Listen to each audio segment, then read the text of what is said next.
Assalamualaikum warahmatullahi wabarakatuh and salam sejahtera guys. Welcome back to your chemistry lesson. Alright class, inilah dia. Apa yang kita nak bincang pada petang ni kelas, ada kaitan dengan this seorang tokoh ataupun seorang ahli kimia lah. Actually he was a French chemist. Okay, nama dia ada dekat bawah dia punya gambar tu kelas. Siapa boleh sebutkan pada saya macam mana nak sebut nama ni? Siapa nak cuba? Anyone? Ataupun ada dekat sini yang can speak French? Yang boleh cakap bahasa Perancis? Macam mana nak sebut nama this the person behind apa yang kita nak bincang pada petang ni? Siapa nak cuba? Siapa nak cuba sebut nama dia? Nampak tak dekat bawah tu? Nampak kan? Guys, anyone? Siapa ni? Siapa nak cuba ni? Nurin. Okay, come on. Nurin. Henry Louis de Chatelier. Okay, tak apa. Good try. Okay, tak apalah. So, untuk kita yang kita punya native tongue bukanlah bahasa Perancis kan. Maksudnya kita Malaysian. Malaysian even kalau kita speak English pun, kita punya English adalah Malaysian punya English kan. Tapi tak apa, it's okay.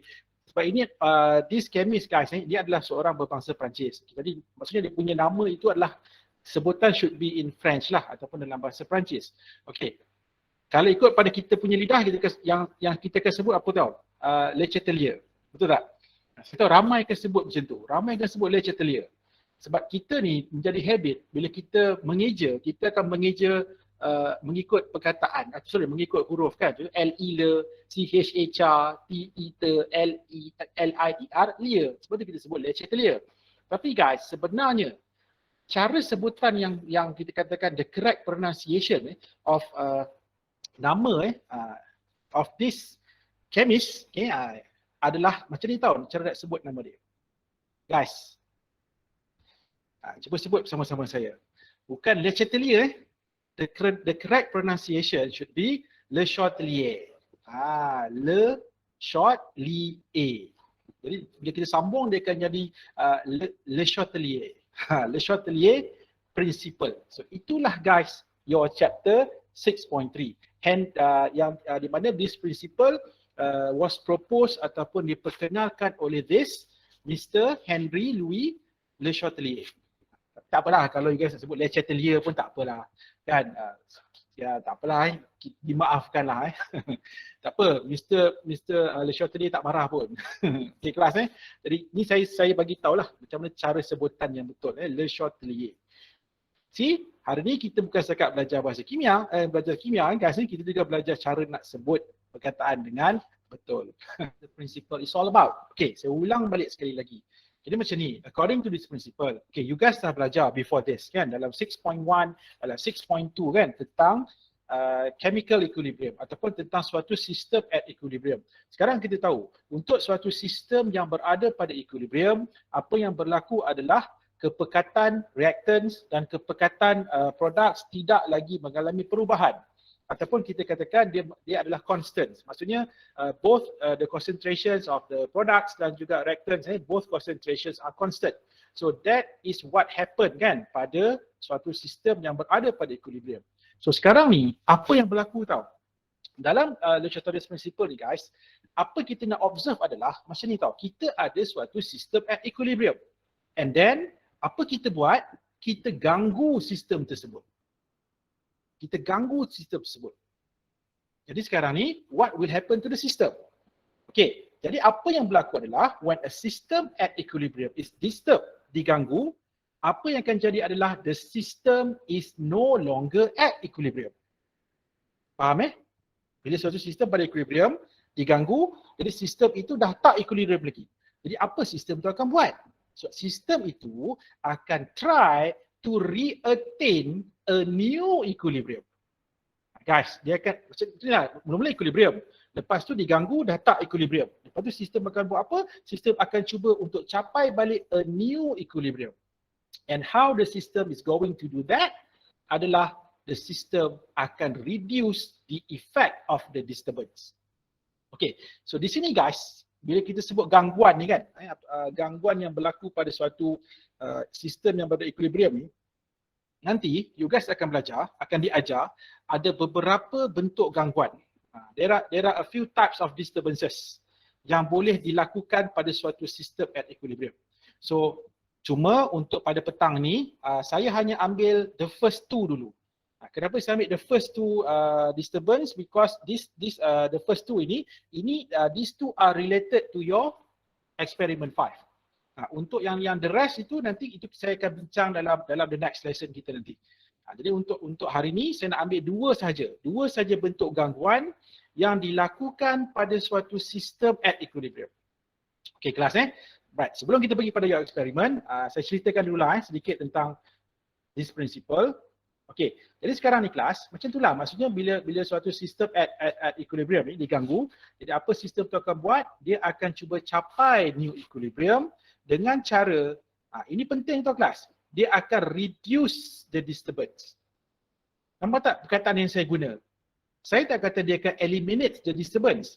Guys, the disturbance tak boleh dihapuskan terus, no way. Tak boleh. Apa yang boleh dilakukan adalah dia boleh kurangkan sahaja. Nak hapuskan terus tak boleh guys.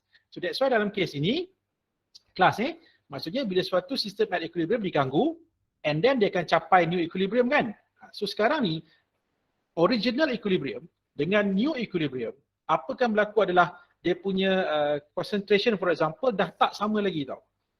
Okay, tak apa, nanti kita akan tengok dengan lebih detail after this. Right, seterusnya, apa saya nak terangkan pada you all ni, inilah dia guys. Apakah bentuk-bentuk gangguan? Apakah bentuk-bentuk gangguan ataupun what are the types of disturbances yang you guys akan belajar. Yang pertama, kita ada apa tahu kelas? Kita ada changes in concentration of reacting species. Contohnya macam mana? Katalah kita ada suatu sistem at equilibrium. So apa kita buat pada sistem tersebut? Kita tambah more reactants. Nampak tak? Kita tambah more reactants. Apa jadi pada sistem tu? Ataupun kita tambah more products. Apa jadi pada sistem tersebut? Or kita remove reactants daripada sistem. Or kita remove products daripada sistem. Apa yang akan berlaku? So, itu yang dimaksudkan dengan changes in concentration of reacting species. That is the first disturbance. Dan ini ada kaitan dengan eksperimen kita yang kita nak bincang pada petang ni. Okay, so ini yang pertama guys. Okay, yang kedua adalah changes in temperature. Okay, perubahan kepada suhu. Okay, bila kita sebut pasal temperature ni, kita tak boleh lari daripada satu bidang kimia. So dalam chemistry ni guys, dia ada satu cabang kimia tau yang dikenali sebagai thermochemistry. You guys akan belajar thermochemistry ni next semester. Dengan lebih detail. So dalam thermochemistry, nanti bila you guys belajar, kita akan dapati ada dua bentuk tindak balas. Kita ada endothermic reaction, kita ada exothermic reaction. Okay, sekarang kita tahu kan, untuk suatu sistem at equilibrium, tindak balas itu adalah reversible. Okay kelas dia macam ni. Untuk suatu reversible reaction, dia punya forward dan reverse tak sama tau. Ada some reaction, forward reaction adalah endothermic. Reverse reaction adalah exothermic. Dan ada juga reaction, forward adalah endothermic tetapi reverse adalah exothermic. So dia bergantung kepada sistem tersebut. Different system dia akan mempunyai berbeza lah dia punya in terms of forward dan reverse reaction dia. Sama ada endothermic ataupun exothermic.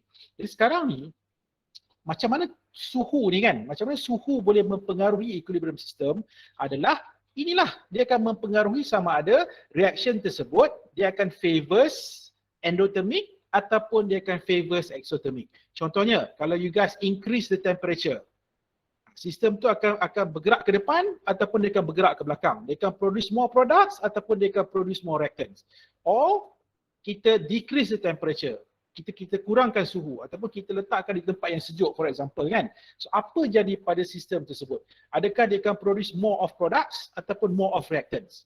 Nampak tak? So that's why suhu kelas juga boleh mempengaruhi suatu sistem at equilibrium.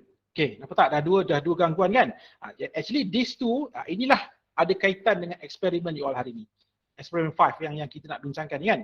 Okay, selain daripada these two disturbances, kita ada lagi 3 sebenarnya. Okay, apa yang seterusnya? changes in pressure. Okay, changes in pressure. Ni saya semua tahulah, pressure dengan volume kan dia inversely proportional kan, according to Boyle's law. Maksudnya kalau kita increase the pressure, secara tak langsung kita dah kurangkan volume.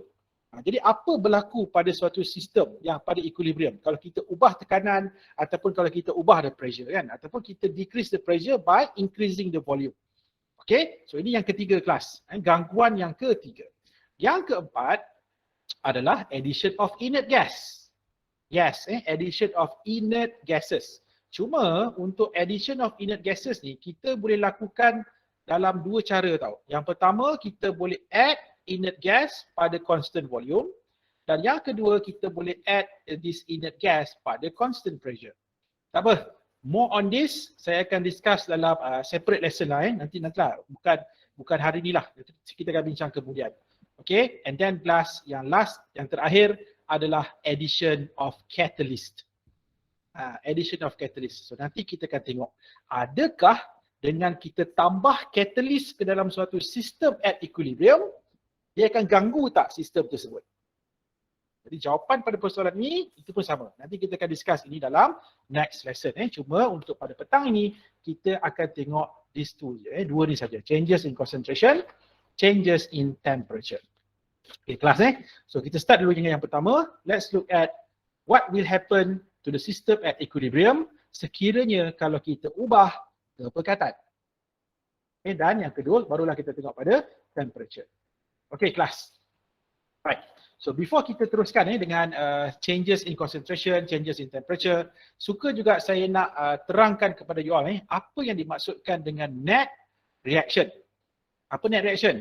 Tindak balas bersih lah. Okay, maksud net reaction ni macam ni.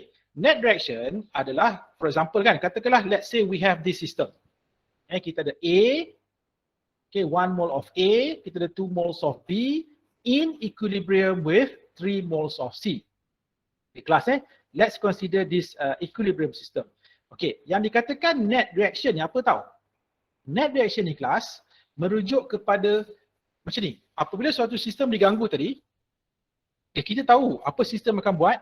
Sistem akan cuba reduce the disturbance. Kan, dia akan cuba kurangkan gangguan tersebut.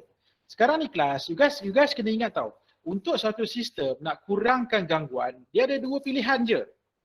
Dia ada dua pilihan saja guys. Sama ada dia akan shift ke depan untuk increasekan more products, for example, ataupun dia akan ke belakang, ataupun kita katakan dia akan favors reverse reaction ataupun dia akan favors untuk produce more reactant. Guys, so itu saja dua cara untuk suatu sistem at equilibrium untuk nak reduce this disturbance. Okay, so yang dikatakan net reaction ni apa? Itulah dia. Net reaction ni merujuk kepada the shift in the equilibrium position of the system. Sama ada kelas, boleh jadi dia akan shift to the right. So when we say shift to the right, maksudnya dia akan move forward lah. Ataupun dia akan produce more products. Contohnya katakanlah for example, sistem ini kita tambahkan more A. Guys, ni contoh saya beri satu contoh. Katakanlah kita ada suatu sistem at equilibrium. So apa berlaku? Kita tambahkan more A to the system. Kita tambahkan more A. So bila kita tambahkan more of A, apa jadi? Sistem is no longer at equilibrium, betul tak? Sebab apa? Sebab kepekatan A bertambah. Kan, kepekatan A bertambah. So sekarang gangguan dia apa? Gangguan dia adalah increasing A. Kan, increasing A. A itu yang bertambah. So what will the system do? Sistem akan kurangkan A, betul tak? So sekarang ni kita tahu reaction inilah reaction yang berbalik ataupun reversible reaction kan. So macam mana A nak dikurangkan guys? Jadi the only way untuk this system to reduce A adalah to produce more of C. Betul tak? Kan, dia akan produce lebih banyak C. Sebab apa? Bila this system produce lebih banyak C, A akan kurang. Cuma guys, sekarang ni tahu, yang kesian tu siapa? Siapa yang kita paling kesian? B guys, B ni. B yang kesian. Sebab apa B kesian kata B ni kesian? Bila sistem ni nak kurangkan A untuk hasilkan C, A perlu ditindakbalaskan dengan B. Nampak tak? Jadi secara tak langsung, apabila sistem nak kurangkan A, sebenarnya sistem ini juga secara tak langsung, dia juga kurangkan B, betul tak? Sebab apa? Sebab untuk nak dapatkan C, A perlu bertindakbalas dengan B. baru dapat C. So nampak tak kelas? So in this case, that's why kita katakan dia punya net reaction dia akan shift to the right. Okay, to the right ataupun dia akan move forward. Dia akan move forward, dia akan bergerak ke depan. Okay, ini contoh kalau kita tambahkan more A. Right, contoh yang lain, kan? Contoh yang lain saya padam dulu. Katakanlah kelas, apa berlaku dalam this system kita tambahkan more of C. Kita tambahkan more C. So bila kita tambahkan more C, confirm sistem dah tak lagi equilibrium kan? Sebab C dah terlebih. C dah banyak. Asalnya pada equilibrium, dah memang yang asalnya bilangan C dah fix tertentu kan? Tapi bila you guys tambahkan more of C, apa yang jadi? Ratio kepekatan C dengan reactors A dan B tadi dah jadi lain kan? So apa berlaku? The system is no longer at equilibrium. So sekarang ni guys, macam mana cara sistem nak kurangkan C? Siapa tahu? Macam mana nak kurangkan C? Guys, macam mana nak kurangkan C? Right, siapa tahu? Macam mana sistem ini nak reduce ataupun nak sekarang C banyak kan? C bertambah. Macam mana nak reducekan C? Sistem kena buat apa?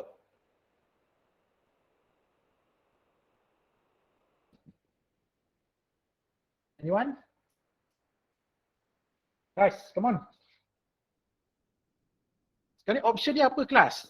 Kan saya dah cakap, dia ada dua pilihan je. Sama ada dia bergerak ke depan, dia bergerak ke belakang. So sekarang ni, adakah untuk nak kurangkan C, adakah sistem akan move forward? Tak. Kalau sistem move forward, wish, lagi meriah tau dengan C. Lagi banyak C dalam tu. Itu reduce apanya? Itu bukan reduce namanya. Itu dah menambahkan lagi C. So sekarang ni, the only way to reduce C, okay, to reduce C, kena buat apa? Sistem kena shift to the left. Guys, dia akan shift to the left.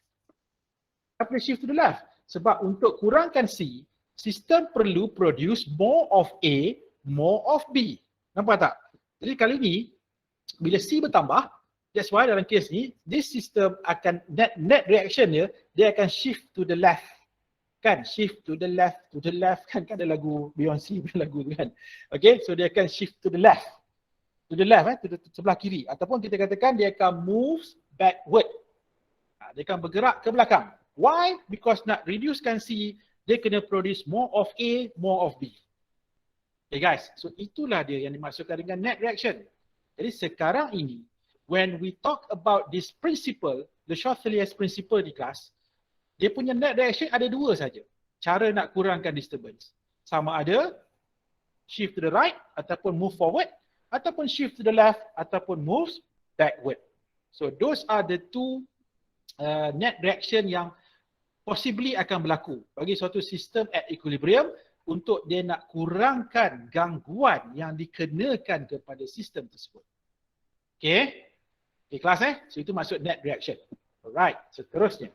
Kita tengok contoh lah So kalau kita bagi contoh ni, hopefully you guys akan lebih nampak lah insyaAllah.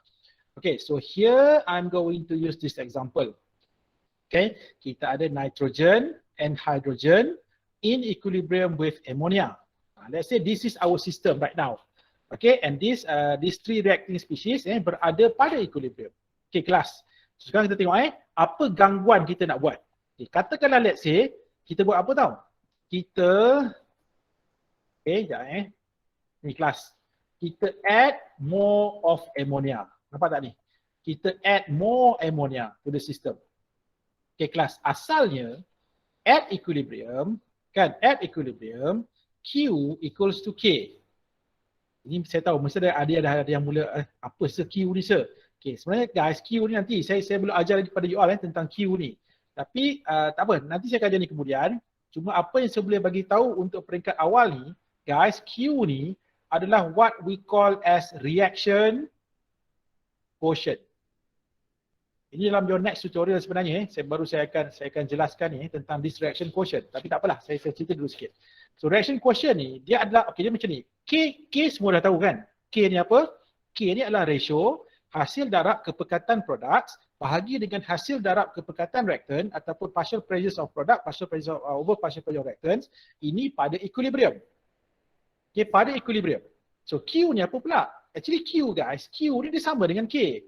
Cuma bezanya reaction quotient ni, dia adalah pada quantities yang bukan equilibrium. Pada kuantitas yang bukan equilibrium. Maksudnya apa ni, kalau nilai Q tu adalah sama dengan K, so kita tahu itu reaction itu dah capai equilibrium. Sebab tu bagi satu sistem yang berada pada equilibrium, dia punya nilai Q sama dengan K. Right? So Q dia sama dengan K. Tak apa, nanti tentang Q ni jangan risau. Nanti saya akan cerita dalam lesson yang lain. Jangan risau, tak apa. Buat masa ni you guys dengar dulu. Fahamkan tentang the principle dulu. Okay? Right. So nampak tak? Sekarang kita tahu at equilibrium Q equals to K. Jadi sekarang ni apa kita buat kelas? Kita add more of ammonia. Ni kita tambah lebih banyak ammonia. So when more ammonia is added, apa jadi? Confirm the system is no longer at equilibrium. So apa sistem tu akan buat? Jadi sistem akan try to reduce the disturbance. Okay, sekarang ni bila kita add more of ammonia, apa yang berlaku adalah concentration of ammonia increases. Kan kepekatan ammonia bertambah. So sekarang apa sistem akan buat untuk nak reduce this disturbance? So sistem akan kurangkan kepekatan ammonia.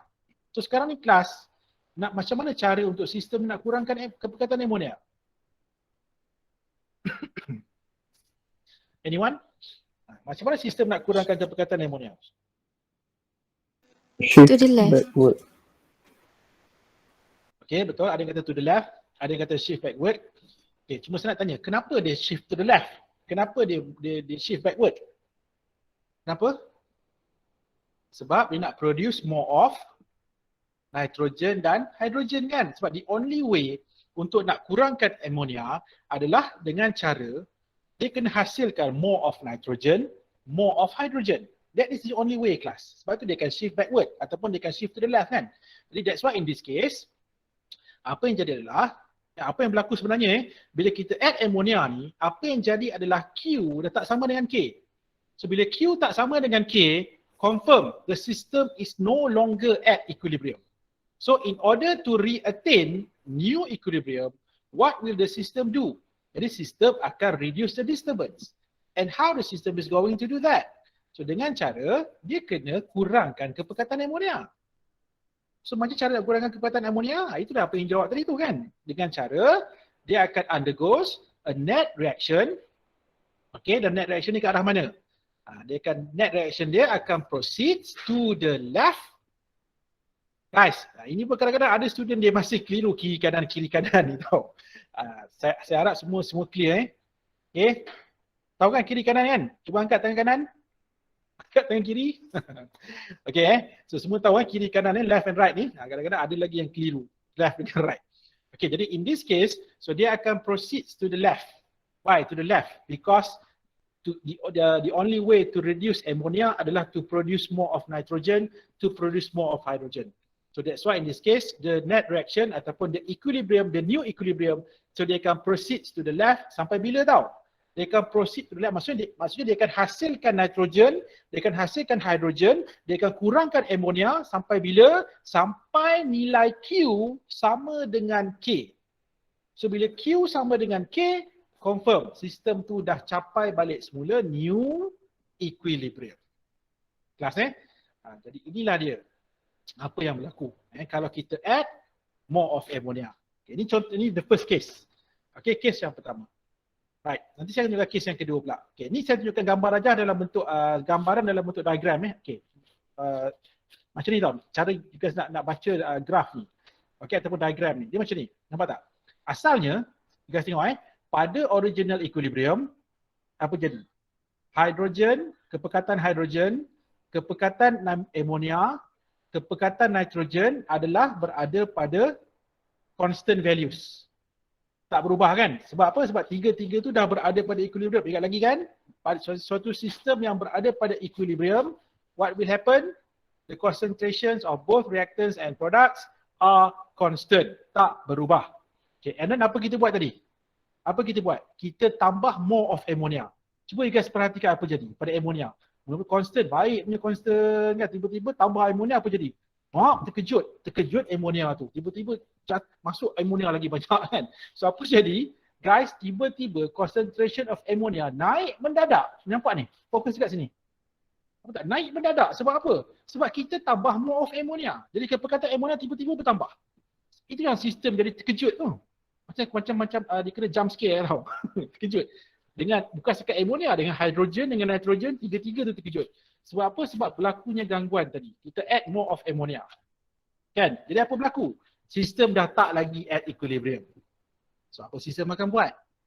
Dia kena kurangkan ammonia. Betul tak? So sekarang ni kelas, untuk nak kurangkan ammonia ni, kan, nak kurangkan ammonia, apa lagi? Apa lagi yang akan berlaku? Sistem tak boleh kurangkan ammonia macam tu saja. So sekarang nak kurangkan ammonia, dalam masa yang sama, sistem kena produce more of hydrogen, more of nitrogen. Sebab tu kalau you guys tengok selepas dah ditambah ammonia, you guys tengok selepas dah ditambah ammonia, cuba you guys tengok apa jadi pada ammonia. Selepas ditambah ammonia tadi, nampak tak? Sistem slowly dia akan kurangkan kepekatan ammonia, nampak? Tapi dalam masa yang sama, apa jadi pada kepekatan hidrogen? Kepekatan hidrogen bertambah, nampak tak? Begitu juga dengan kepekatan nitrogen. Nitrogen juga bertambah kan? Dan sampai pada satu tahap ataupun sampai pada satu point, one moment, apa jadi selepas tu kelas? Lepas tu nampak tak? Hidrogen kembali constant, ammonia kembali constant, nitrogen kembali constant. Tetapi kepekatan at new equilibrium ni kelas, dia dah tak sama tau dengan kepekatan pada original equilibrium. Tapi macam mana pun tetap sistem dah capai equilibrium selepas itu. Okey. Okey tak ni? Semua boleh follow tak? Boleh? Okey, so fully lah insya-Allah boleh pelan-pelan pelan-pelan boleh lah insya-Allah. Okey, jadi sekarang kita tahu sekarang ni apa yang berlaku bagi satu sistem at equilibrium bila ada gangguan. So dalam kes ini gangguan adalah apa? Gangguan adalah addition of ammonia. So apa yang berlaku kelas? Kalau kita tengok kan sebenarnya ammonia yang ditambah tu dia tak buang semua tau. Dia cuma boleh kurangkan sahaja. Dia boleh kurangkan saja. Dia bukan totally eliminate the disturbance, no. Dia cuma boleh reduce the disturbance saja. Okay, so ini satu contoh lah satu contoh. Right. Okay kelas, ini contoh lain. So here I'm showing to you, ini adalah untuk suatu sistem, kita ada PCl3, phosphorus trichloride, chlorine dan juga PCl5, phosphorus pentachloride, dan ketiga-tiga ini berada pada equilibrium. Okey, jadi sekarang ni apa yang berlaku pada this system adalah, okey guys, you tengok ini cerita ice table kan. Kalau siapa yang dah belajar tentang ice table tu, so ini ice table sebenarnya. Kita tengok kelas nampak asalnya pada original equilibrium ini adalah concentration of PCl3. Ini concentration of chlorine, ini concentration of PCl5 pada equilibrium. Original equilibrium. And then apa berlaku? Apa gangguan yang dekat sini? Gangguan dia adalah dia add more of chlorine. Nampak tak kelas? Dia add more of chlorine. So bila kita add more of chlorine, dah jadi berapa kepekatan chlorine? Kepekatan chlorine dah jadi 0.2. Nampak tak? 0.2. PCl3 tak berubah sebab kita baru tambah kan. Bila kita baru tambah, PCl3 masih sama 0.2.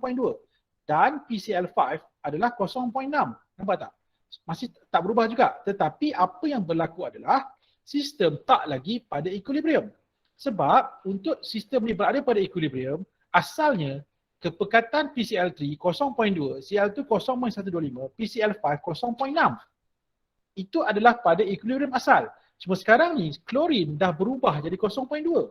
Sebab tu kalau kita kira nilai Q dia dah tak sama lagi dengan K. So apa akan berlaku seterusnya? Sistem akan cuba untuk capai equilibrium. Jadi sekarang ni apa yang berlaku? Increasing concentration of chlorine kan? Kepekatan chlorine bertambah. Jadi apa sistem akan buat kelas? Sistem akan kurangkan chlorine. Kan?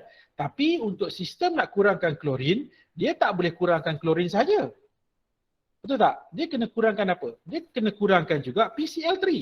So that's why in this case, bukan setakat dia kurangkan chlorine, dia juga perlu kurangkan juga PCl3. Betul tak? Sebab apa? Sebab untuk nak menghasilkan this PCl5, chlorine perlu bertindak balas dengan PCl3. Baru kita boleh dapat PCl5. Sebab tu dia bukan sekat kurangkan klorin saja kelas dia kena kurangkan juga PCl3. So that's why at new equilibrium, kan, at new equilibrium, sebab itulah kepekatan PCl3 dah jadi 0.2 minus X, ini 0.2 minus X, tetapi untuk PCl5 dia akan jadi 0.6 plus X. Okey, katakanlah contoh kelas katakanlah saya ambil satu nilai lah. Okey, katakanlah sekarang ni bila kita kira, kita dapati untuk PCl5 at equilibrium 0.637. Okay, ini contoh saya gunakan contoh kat sini. Right, and then untuk PCl3 kita akan dapat 0.163 dan klorin kita akan dapat 0.163. Okey kelas. Jadi sekarang ni kan apa you guys nampak okay, macam ni tau. Pada original equilibrium tadi, saya tunjukkan. PCl5 asalnya 0.6 molar. Kan? Tetapi bila kita add klorin, initial masih sama, tak berubah. Sebab yang kita add adalah klorin. Kita tak add more of PCl5 kan? Okey, tetapi pada new equilibrium apa jadi kelas? Nampak tak? Dia punya kepekatan dah increase jadi 0.637 molar. Sebab apa? Kenapa tiba-tiba pada new equilibrium PCl5 bertambah?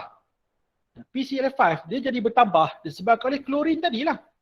Kan? Sebab sistem nak kurangkan klorin. Bila sistem kurangkan klorin, sistem kena produce more of PCl5. Sebab tu dalam pada new equilibrium, PCl5 akan bertambah kelas apabila kita add more klorin. Okey, ini pada PCl5 Tapi kalau kita tengok pula untuk klorin sendiri, Cl2 sendiri, asalnya dia punya original equilibrium dia punya concentration adalah 0.125 molar. Tetapi bila kita add 0.075 molar of chlorine, so apa jadi? Concentration of chlorine dah jadi 0.2 molar. Nampak tak? Apa jadi? Inilah ada gangguan di kelas. Concentration of chlorine increases. So apa sistem akan buat? Apa sistem akan buat? Sistem akan reduce this disturbance. Maksudnya sistem akan kurangkan kepekatan klorin. So bila sistem kurangkan kepekatan klorin, kan, dia akan jadi apa? At new equilibrium. Nampak tak? Dia akan jadi 0.163 molar. Guys, nampak tak apa berlaku dekat sini kelas? Yang ditambah berapa banyak? Yang ditambah 0.075 molar. Tapi kalau kita check dekat sini kan, cuba juga tolak ni. Cuba juga kita kira Kalau kita kira 0.2 minus 0.2 minus 0.163, kita akan dapat 0.037 kelas. Nampak tak? Ni. Guys, nampak tak apa berlaku kat sini? Guys tengok Yang ditambah 0.075 kelas. Kan? Itu yang ditambah. Tetapi bila dikurangkan banyak mana? Yang dikurangkan cuma 0.037. Nampak Yang ditambah 0.075. Tetapi yang dikurangkan cuma 0.037 saja. Itu apa yang saya cakap tadi. Nampak tak? Bila suatu sistem at equilibrium diganggu, sistem dia tak boleh completely eliminate the disturbance. Sebab kalau dia eliminate, sepatutnya dia akan kurangkan 0.075 lah kan? Tapi apa yang berlaku? Dapat tak kelas? Yang dikurangkan cuma 0.037 saja. Maksudnya dia hanya reduce sahaja. Reduce the disturbance, not totally eliminate the disturbance. Okay, so inilah apa yang berlaku guys pada suatu sistem at equilibrium apabila diganggu. Dia tak boleh completely hapuskan gangguan tu, tak boleh. Dia cuma boleh kurangkan gangguan sahaja. Okay, ini apa berlaku pada klorin. And then kalau kita tengok pula untuk PCl3 kan, for example, asalnya at equilibrium 0.2 molar dia punya concentration. Dan selepas ditambah Cl2 and then selepas sistem dah mengalami net reaction tadi, nampak tak pada new equilibrium apa yang berlaku? Kepekatan PCl3 dah berkurangan jadi 0.163. Nampak tak kelas? Sekarang yang kesian PCl3 lah. Dia tak bersalah pun. Tapi dengan dia sendiri terlibat juga kena dikurangkan. Nampak sebab yang punya angkara adalah klorin kan. Tapi dalam kes ini termasuklah PCl3 sekali kena kurangkan. Yang untung siapa? Yang untung PCl5 lah. Betul tak? Dia daripada 0.6 terus naik jadi 0.637 molar. Okey kelas So itulah dia dikatakan serba sedikit lah contoh apa yang jadi pada suatu sistem at equilibrium bila kita tambahkan more of the reacting species. Okey. Seterusnya. Keras. Ini tak ada apalah. Ini just apa yang kita bincang tadi lah, nampak? Asalnya ini pada original equilibrium. Okay, original equilibrium. And let's say apa berlaku, kita add more chlorine. Nampak tak? Dekat sini. Kita add more chlorine. See, kepekatan klorin tiba-tiba bertambah. Jadi apa berlaku? Sistem akan buat apa? Sistem dah jadi tak equilibrium. So in order to achieve new equilibrium, sistem kena reduce the disturbance. Jadi apa sistem akan buat? Dia akan kurangkan concentration of chlorine, dia akan kurangkan concentration of PCl3 dan dalam masa yang sama dia akan increasekan kepekatan ni PCl5.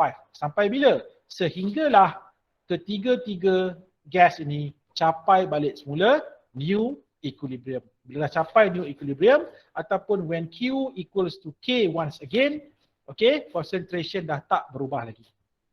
Ikhlas Alright, so itulah yang dikatakan sebagai the Chaucelaire's principle tadi lah. Okay, so sekarang ni kita nak fokus kepada dua tadi. The two factors di mana kita akan fokus pada these two disturbances. Concentration, changing the concentration of reacting species, changing the temperature. Di mana kedua-dua disturbance ini berkait rapat dengan eksperimen 5 yang kita nak bincang ni. Okay, kelas Alright. Okay, jadi sekarang ni kita tengok yang pertama dulu kelas. Changes in concentration of reacting species. When we say reacting species ni maksudnya reactants ataupun products lah. Okay, reactants or products.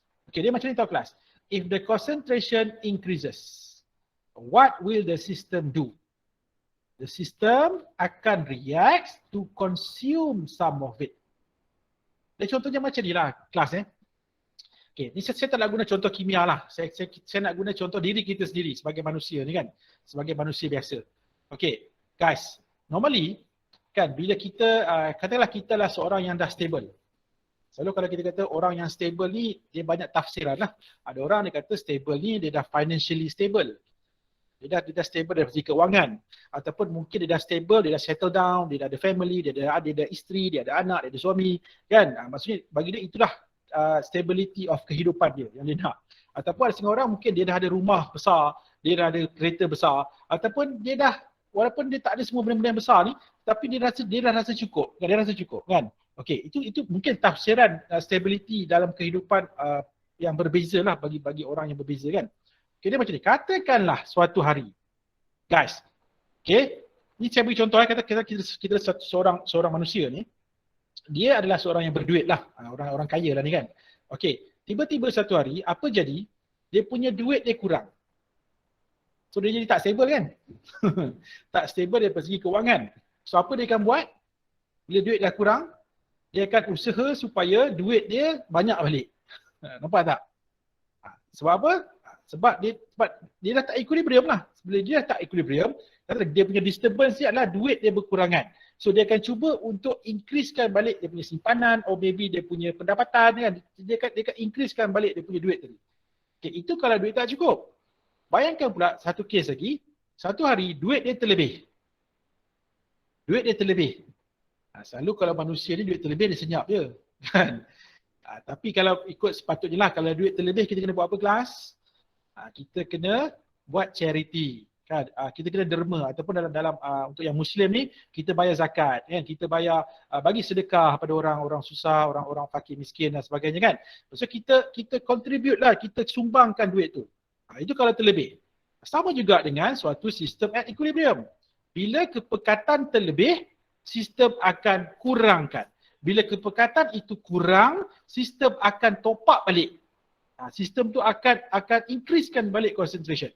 Macam itulah guys. Itulah dikatakan macam mana concentration boleh mempengaruhi suatu sistem at equilibrium. Jadi sekarang ni, bagi suatu sistem at equilibrium, apabila kepekatan bertambah, so itu gangguan dia. Please take note itu adalah the disturbance. Increasing concentration. So what will the system do? Sistem akan consume. Consume ni maksudnya sistem akan kurangkanlah, dia akan gunakan additional concentration tadi dengan cara sama ada dia akan shift forward ataupun dia akan shift backward. Bergantung kepada apa yang ditambah lah. Ikhlas Nampak tak? Itu yang pertama. Okay. Kedua, kalau concentration decreases, apa sistem akan buat? Dia akan ganti balik. Faham When if the concentration decreases, what will the system do? System akan react to produce some of it. Ataupun in other words, sistem akan cover balik the loss of reacting species tu. Contohnya reaction itu dikurangkan produk ataupun dikurangkan reactant. Apa sistem akan buat? Dia akan produce more products ataupun dia akan produce more of reactant. Sama ada dia akan shift to the left ataupun dia akan shift to the right. Okay, kelas So itu dikatakan macam mana concentration ini mempengaruhi suatu sistem at equilibrium. So kesimpulannya dekat sini kelas untuk concentration ni kita boleh bagi tahu, kita bercakap macam ni lah. The equilibrium system, okay, dia akan buat apa tahu? Dia akan react sekiranya kalau kita tambah ataupun kita increase concentration, dia akan react to consume some of the added substance. Dan kalau kita kurangkan pula, dia akan produce some of the removed substance. So that is basically apa yang akan jadi. Kalau kita ubah kepekatan, sama ada ubah kepekatan reactant ataupun ubah kepekatan produk. Okay, kelas. Kita tengok contoh yang lain. Let's look at a few other examples. Sebelum saya pergi kepada your experiment. Okay. So here, sekali lagi saya menggunakan contoh antara inilah PCl3, Cl2 dan PCl5 ni kan. Okay, kalau kita tengok dekat sini, asalnya this is the system at equilibrium. Ini pada equilibrium. Jadi apa yang berlaku sekarang ni, kita buat apa tahu? Okay, sekarang kalau kita tuliskan QC, okay guys, kalau guys nak tahu QC dan KC, cara penulisan sama tau. QC dan KC, QP dan KP. Cara penulisan adalah exactly the same. Cuma yang saya beritahu tadi lah, apa beza QC dengan KC? KC kan, kalau KC kita tahu concentration yang terlibat adalah concentration pada equilibrium. Tapi kalau QC ni guys, QC ni dia adalah concentration yang bukan pada equilibrium. Yang kita tak tahu lagi, dia equilibrium ke tidak. Tapi andai kata bila kita kira QC sama dengan KC, confirm itu adalah pada equilibrium. Tapi kalau QC tak sama dengan KC, confirm itu belum lagi equilibrium ataupun tidak berada pada equilibrium. Okay, right. So sekarang ni apa kita buat tahu? Apa kita buat adalah kita add more chlorine. Ini apa kita bincang tadi lah, sama je.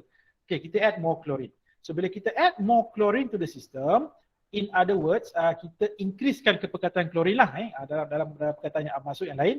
Okey, apa yang berlaku kelas? Bila kita add more chlorine, apa jadi kelas? Ni, kepekatan klorin ni akan bertambah kan? Kan, kepekatan klorin bertambah. So bila kepekatan klorin bertambah, so apa yang jadi adalah that's why QC akan jadi tak sama dengan KC. Ataupun kita boleh katakan QC akan jadi less than KC. Sebab apa? Sebab bila pembawah ni nilai dia besar, kan bila kepekatan klorin bertambah, jadi maksudnya di bawah ini nilai dia besar kan? So apa satu number kalau kita bahagi dengan nilai yang besar, kita akan dapat nilai yang kecil, betul? So that's why apa akan jadi? QC akan jadi kurang daripada KC. Apa tak? Asalnya, kelasnya asalnya QC sama dengan KC. Maksudnya sistem at equilibrium. Tetapi bila kita add more of chlorine, QC dah jadi tak sama dengan KC or QC dah jadi less than KC. So apa maksud dia? Maksud dia adalah the system is no longer at equilibrium. Ataupun equilibrium dah terganggu. Jadi sekarang ni, what will the system do to reach ataupun to re-attain this new equilibrium? Apa sistem akan buat?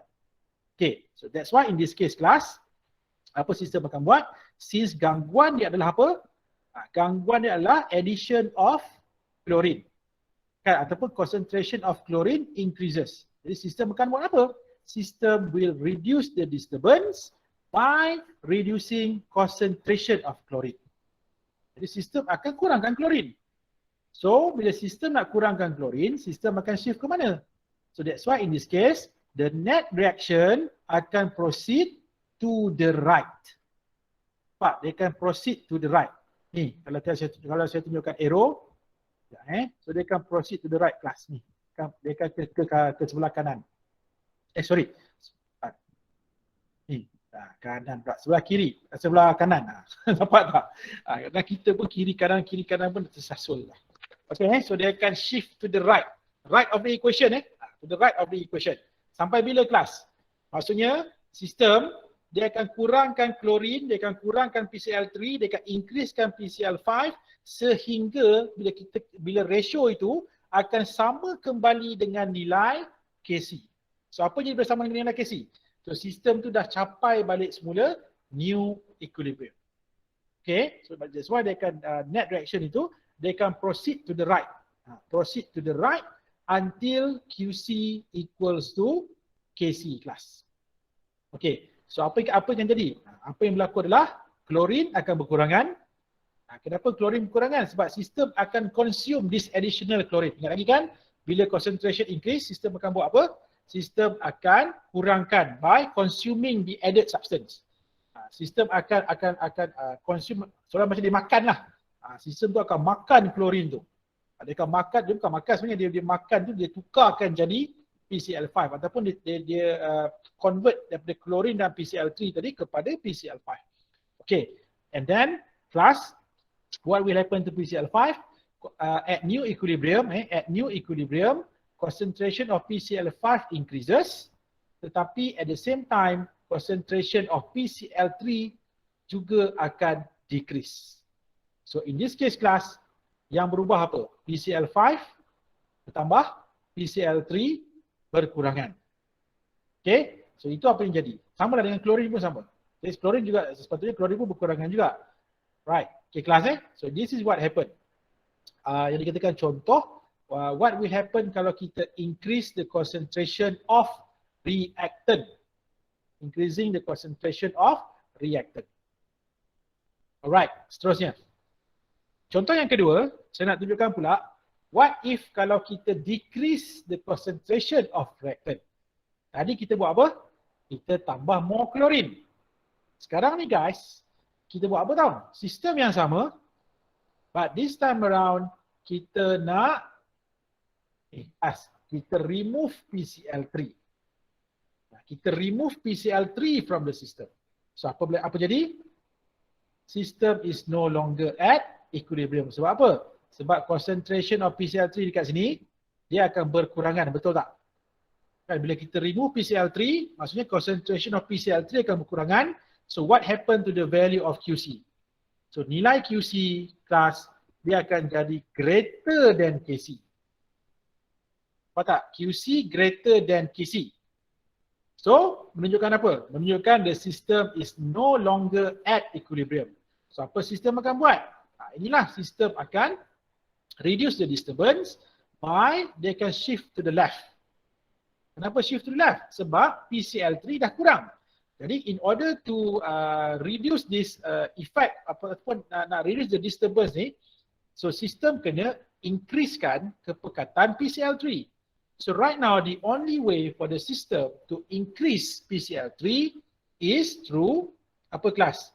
Dia kena daripada PCl5, dia kena hasilkan, dia kena buat reverse reaction untuk menghasilkan more of PCl3 and at the same time, dia juga akan menghasilkan more of chlorine.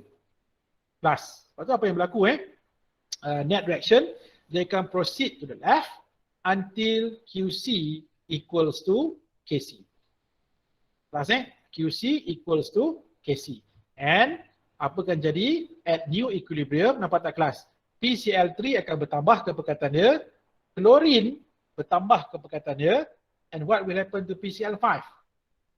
PCl5 dia punya concentration akan decrease. Ingat ini bila tak berlaku? Ini berlaku pada new equilibrium. Okay, berlaku pada new equilibrium class. Right. So nampak dua contoh saya tunjukkan dekat sini. Contoh pertama tadi kita increasekan kepekatan reactant, gangguan dia, dan gangguan yang kedua kita kurangkan kepekatan reactant. Okay. Alright, seterusnya. Class. Right. So keep in mind guys, apa-apa pun bila kita nak apply this Le Chatelier's principle ni class, first thing that we should look at adalah sentiasa identify kelas. Identify dulu apakah type of disturbance. Sebelum kita nak predict net direction tu to the left ke to the right ke pertama sekali guys, kenal pasti gangguan. So gangguan yang saya nyatakan tadi lah, sama ada kita ubah kepekatan, ataupun kita ubah pressure, ataupun kita ubah volume, ataupun kita ubah temperature.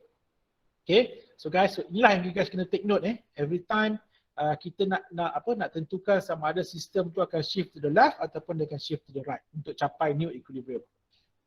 Okay, and then seterusnya apa lagi saya nak ingatkan dekat sini. So, kesimpulannya guys, ingat kalau suatu sistem itu kita increase kepekatan products, dia akan shift ke mana? Dia akan shift to the left. Dia akan shift to the left sebab dia nak kurangkan produk kan. Tetapi kalau gangguan dia adalah decrease concentration of products, sistem akan produce more of products.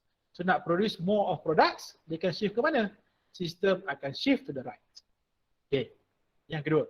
Dan yang ketiga, kalau kita increasekan kepekatan reaktan, so sistem akan kurangkan reaktan, betul tak? So in order to decrease the concentration of reaktan, so that's why sistem akan shift to the to the right.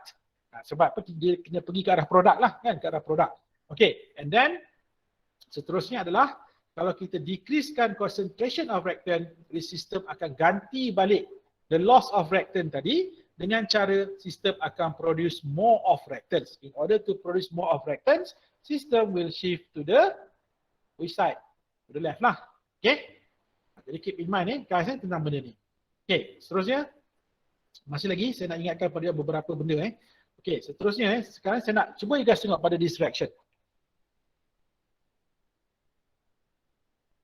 Okay, tengok pada this equilibrium system ni. Okay, what do we have here class? Kita ada hydrogen sulfide, kita ada oxygen gas, kita ada sulfur, dan kita ada water vapor. Okay, sekarang ni guys, kalau you guys tengok what shall happen to concentration of hydrogen sulfide sekiranya kita add more sulfur class? Apa akan jadi kalau kita add more sulfur to this system? Saya nak tanya, sistem ni akan shift to which side? To the left or to the right? Siapa boleh jawab soalan ini? To the left. To the left. Kenapa dia kata to the left? Sebab dia nak kurangkan kepekatan sulfur ke? Okay. Ke mana? To the right. Oh, ada left, ada right. Okay. Dia macam ni. Tak apa. Dia macam ni. Dalam kes ini guys, cuba kita recall balik. Masa saya ajar you all tuliskan KC, masa saya ajar you all tulis KP, tulis KC. Saya nak tanya, solid, kelas solid, pure solid, kita masukkan tak dalam KC dan KP? Tak. Kan kita tak masukkan kan. Pure solid, pure liquid kita tak masukkan di dalam KC or KP. So that's why class, in this case, remember lepas tu saya tunjukkan benda ni. Saya tahu ada yang buat kesilapan ini kan. Remember, when it comes to pure solid, guys, ingat, apa yang berlaku adalah walaupun kita add sulfur, you tambah more sulfur, you tambah 1 kilo sulfur pun sekalipun, dia tak akan mempengaruhi equilibrium. No disturbance. Nampak macam gangguan, tapi bukan gangguan. Tak terganggu pun. Sistem tu maintain, relax je. Equilibrium macam biasa, macam tak ada apa-apa berlaku. Sebab apa? Sebab sulfur is a solid. And remember, solid has no effect on equilibrium. Kenapa? Ingat balik KC-KP tu. Dalam KC, dalam KP, mana ada kita masukkan solid? Nah, sebab tu dia tak mempengaruhi equilibrium. Okay, kelas So itulah sebab dia. Kenapa dia tidak mempengaruhi position of equilibrium. So dia tak akan ke kiri, dia tak akan ke kanan. Maksudnya nothing happen. Dia akan maintain macam biasa. Equilibrium masih maintain equilibrium yang asal. Tidak terganggu pun, tak terusik pun kelas sebenarnya. Okay, jadi keep in mind, concentration of the solid cannot change. Ingat concentration solid tak berubah. Ataupun kita katakan dia tak boleh mempengaruhi nilai dia tak boleh mempengaruhi the position of equilibrium tadi. Kenapa? Sebab bila kita tuliskan Q ataupun kita tuliskan K, mana ada kita masukkan solid kan? Kita tak masukkan solid. So therefore, that's why it has no effect on the concentration of others. Okay, kelas ni saya rasa something yang saya rasa you guys patut tahu jugalah. Okay, alright, seterusnya.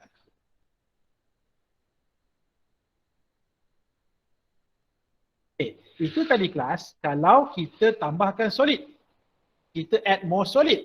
Tapi kalau kes lain kan, contohnya kita add more hydrogen sulfide.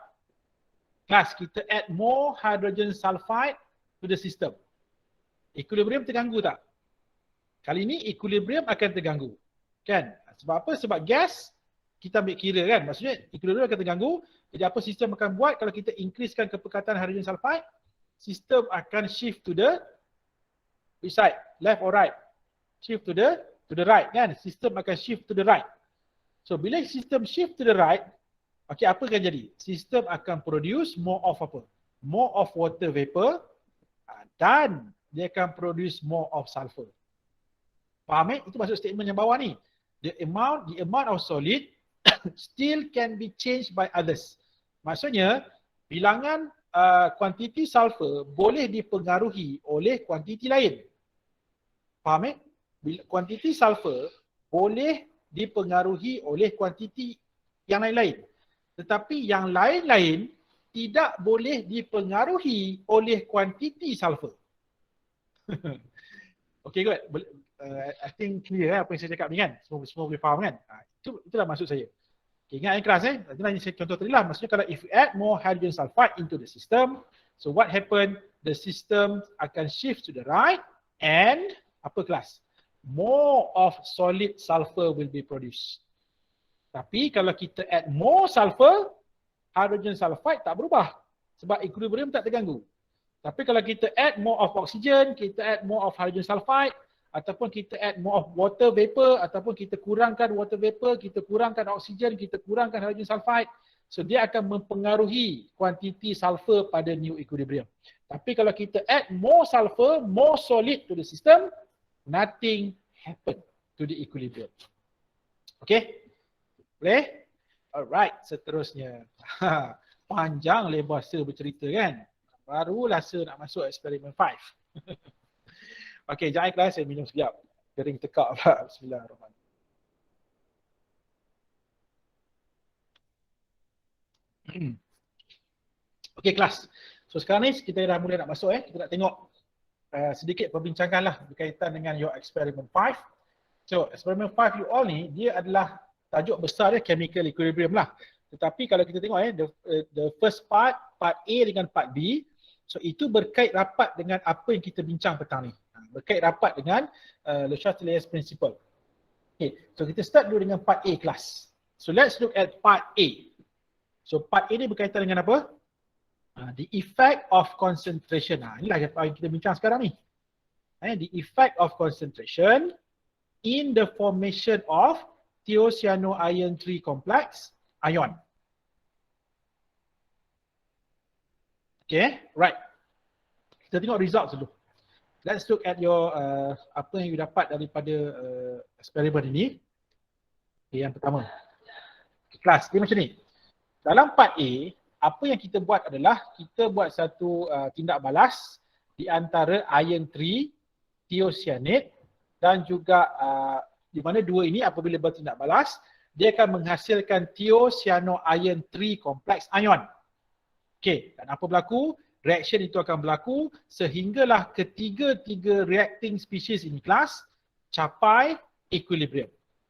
Capai equilibrium. Okey, dia macam ni. At equilibrium, apa yang berlaku adalah dalam test tube ni kelas, dia punya warna dia, warna solution adalah ini. Blood red. Merah darah. Bukan red blood. Kalau dia kata red blood, dapat darah merah dalam tu. Bukan darah merah dalam tu. Larutan itu warna macam darah. Merah darah. Bukannya darah merah. Jangan salah sebut. Bukan red blood. Blood red. Blood red solution. Okay, warna larutan ini adalah warna merah darah ataupun blood red. Okay, so this blood red solution menunjukkan apa? menunjukkan dalam this test tube apa tahu? Iron 3, thiocyanate dan juga thiocyano-iron 3 complex ion. These three species berada pada equilibrium. Berada pada equilibrium. Sebab tu kalau guys tengok untuk test tube 4, kan test tube 4 ni kita tak add apa-apa. Kita tak buat gangguan. Kita tak ganggu dia apa-apa sebab test tube 4 ni kita jadikan dia sebagai control test tube. Maksudnya apa tahu control ni? Control ni digunakan sebagai perbandingan. Maksudnya nanti test tube 1 kita compare dengan test tube 4, test tube 2 dengan test tube 4, test tube 3 kita compare dengan test tube 4. Okay, so that's why kalau kita tengok dalam test tube 4, apa yang kita akan dapati? Kita akan dapat suatu blood rate solution. Menunjukkan apa? Menunjukkan ini adalah keadaan di mana ketiga-tiga reacting species ini kelas berada pada equilibrium. Okay, seterusnya. Untuk test tube 1, untuk the first test tube, apa yang kita buat kelas? Kita add 1 ml of 0.1 molar iron nitrate. Maksudnya kita tambahkan iron nitrate. Ini kita dah mula buat gangguan. Remember the disturbance tadi? Kan? Kita tambah apa sekarang ni? Kita tambah iron nitrate. Okey kelas, dalam iron nitrate ni, dalam iron nitrate ni, ada apa ni? What is this? Ada iron. Kan dalam iron nitrate ada iron 3 ion. Ada iron 3 ion. Dalam test tube, ada tak iron 3 ion? Ada. Nampak tak? Dalam test tube, asalnya pun dah ada iron 3. So apa berlaku sekarang ni kelas? Bila kita add iron nitrate into the test tube, secara tak langsung kita buat apa? Apa gangguan yang dekat sini? Kita dah increasekan kepekatan iron 3. Nampak? Kita dah increasekan kepekatan iron 3. So, bila kepekatan iron 3 bertambah, sistem equilibrium tak? Adakah sistem berada pada equilibrium? Kelas. Come on. Tak. Tak. System is no longer at equilibrium. So, sekarang ni, what will the system do? Apa sistem akan buat? Bila untuk nak capai balik equilibrium. So, sistem akan kurangkan kepekatan iron 3. So, sekarang ni, in order for the system to reduce this increasing iron 3 ion, sistem kena buat apa kelas? So, net reaction dia akan proceed ke mana? To the left or to the right? To the left or to the right? Nak kurangkan iron 3. Kelas ni, nak kurangkan iron 3. So, sistem akan Right. Yes, sistem akan shift to the right. So, bila sistem shift to the right, apa jadi kelas? Kepekatan thiocyano-iron 3 complex akan bertambah. Okey. Ni. Thiocyanate ni akan berkurangan. Ini pun akan berkurangan. Nampak tak? Jadi, maksudnya, pada new equilibrium, apa jadi?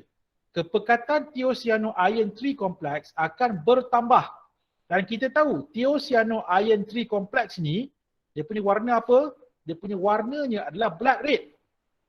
Jadi, bila thiocyano-iron 3 complex bertambah, sebab itulah guys, untuk test tube 1, apa tahu observation dia? Kita akan dapati the intensity of the blood red solution increase. Kita akan dapati warna blood red tu jadi makin gelap. Ataupun more intense. Lagi gelap ataupun lagi intense dia punya blood red tu. Lagi kita akan nampak macam warna darah merah ataupun merah darah tu. Guys, sebab apa? Sebab dalam test tube tu pada new equilibrium, kepekatan thiocyano-iron 3 complex bertambah. Sebab itu warna jadi makin gelap. Nampak tak kelas? Itu dikatakan effect of concentration. Okay, ini test tube 1. Okay, now let's look at test tube number 2. Dalam test tube number 2, kita add apa?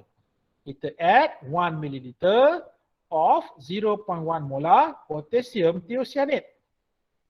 Kali ni, guys ni kita tengok dalam potassium thiocyanate ada apa? Ada ion thiocyanate. Jadi in this case, kita ganggu apa kelas? Apa gangguan dia kali ni? Kita dah increasekan kepekatan thiocyanate. Nampak? Jadi macam sistem akan buat apa ni? Sistem akan buat apa? Sistem akan kurangkan kepekatan thiocyanate. Sebenarnya macam mana sistem nak kurangkan kepekatan thiocyanate ni? Sama juga macam case test tube 1 tadi lah kan. So, sistem akan undergoes a net reaction that proceed to the right juga. Nampak tak? Sebab itulah guys, untuk test tube number 2 juga observation dia kita akan dapat ini sama. Sama macam observation untuk test tube 1.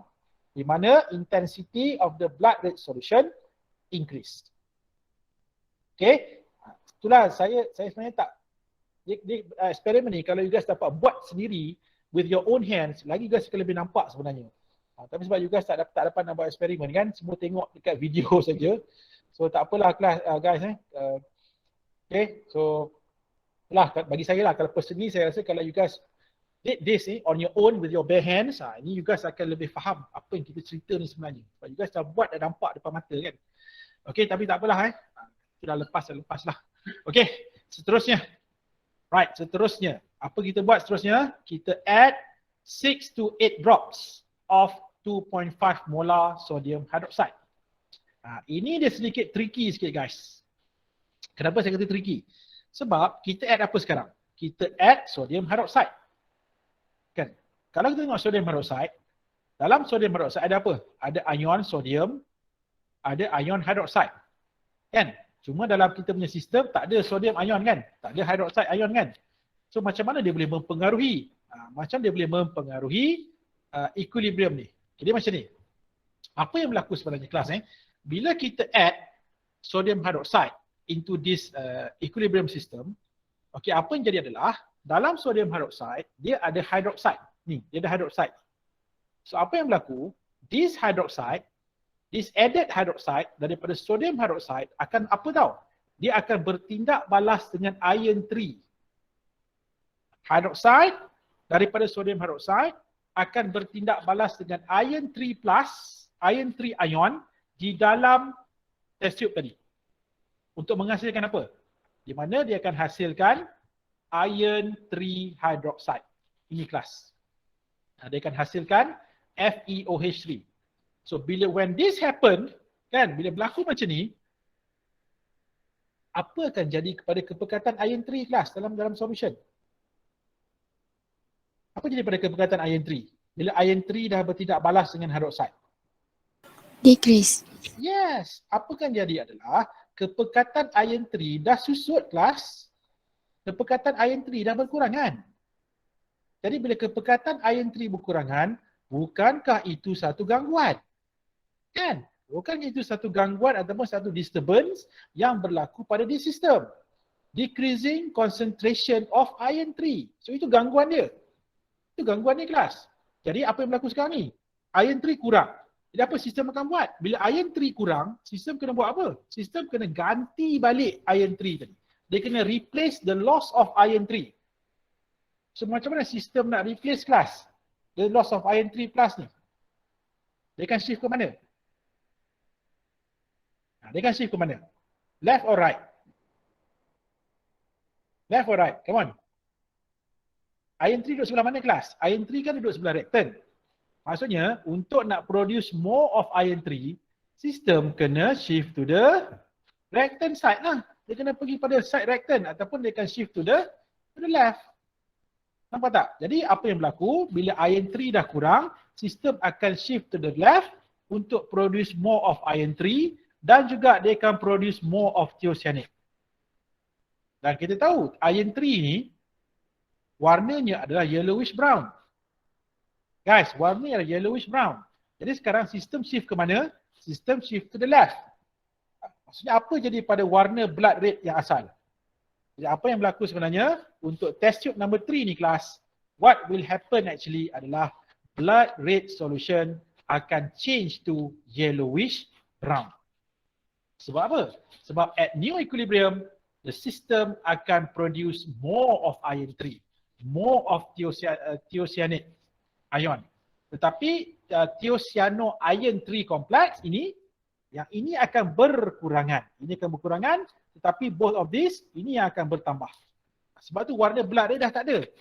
Daripada warna blood red, dia dah tukar jadi warna yellowish brown. Sebab apa? Sebab yang warna blood red tu dah jadi sikit. Yang dominan adalah yang yellowish brown yang dominan. Sebab itu pada new equilibrium, kita akan dapati warna solution di dalam test tube, dia akan tukar daripada blood red solution, dia akan change to yellowish brown. Okay? Right class So itulah dia observation untuk part A. Okay, now let's look at the discussion. Apa sebenarnya berlaku kan dalam part A ni? Jadi macam ni. Okay, untuk test tube 1 kan, ni sebenarnya apa yang kita dah bincang lah tadi, ni cuma saya nak terangkan sekali lagi. Dia macam ni. Apa yang berlaku adalah addition of iron nitrate guys, addition of iron nitrate, dia akan berlaku apa tau? Dia akan causes the concentration of iron 3+ to apa? To be increase. Dia akan menyebabkan kepekatan iron 3+ bertambah. Jadi apakah sistem akan buat? Jadi the disturbed system akan respon ataupun dia akan bertindak balas dengan buat apa? Dia akan kurangkan lah. Dia akan kurangkan kepekatan iron 3 as to re-establish a new equilibrium. Oh, tak keluar pula kat sini. Ini should be a new to establish new equilibrium. Right. So, apa berlaku seterusnya? As a result, a net forward reaction occurs. Kenapa forward reaction? Sebab kepekatan iron 3 bertambah kan? Jadi sistem nak kurangkan iron 3, sistem kena shift forward. Sebab itulah as a result, a net forward reaction occurs.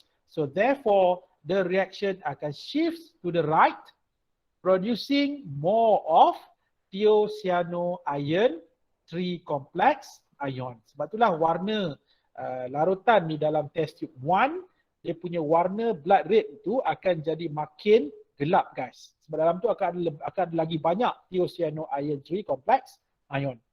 Okay, so ini apa yang berlaku pada test tube 1. Dalam test tube 2, when thiocyanate is added to the system, apa akan berlaku? This thiocyanate ion akan bertindak balas dengan iron 3+ to produce more of ini. Dia akan hasilkan lebih banyak thiocyano-iron 3 complex ion ini guys. Maksudnya kepekatan akan bertambah. So ini iron 3 akan berkurangan. Okay, so that's why apa berlaku? This causes the position of the equilibrium to shift to which side? To the right. Resulting apa guys? Menghasilkan apa? Resulting the intensity of blood red solution to be increased. Ataupun kita boleh kata the blood red solution jadi darken lah. Darken maksudnya jadi makin gelap.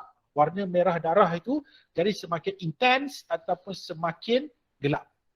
Okay, so this is what happened dalam test tube number 2. Okay, dalam test tube 3, okay, addition of sodium hydroxide, dia akan menyebabkan apa kelas? Dia akan menyebabkan berkurangnya kepekatan iron 3+.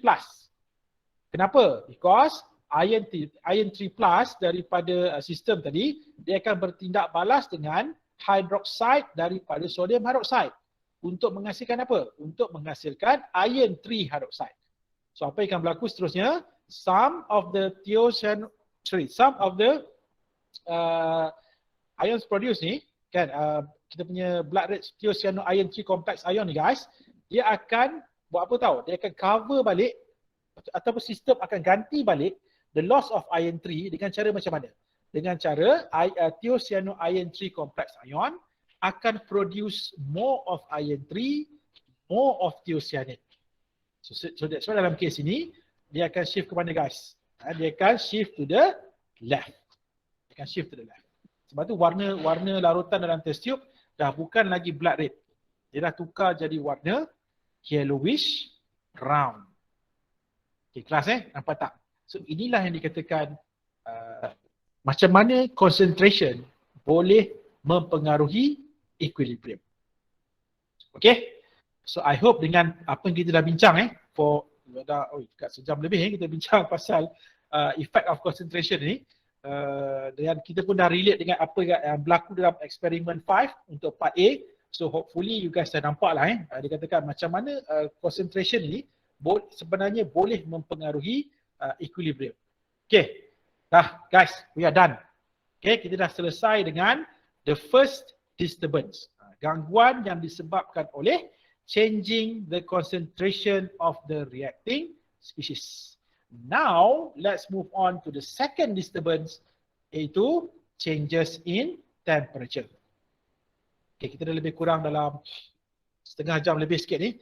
Okay, kita tengok pula bagaimana temperature mempengaruhi equilibrium position ataupun mempengaruhi equilibrium system. Dia macam ni kelas.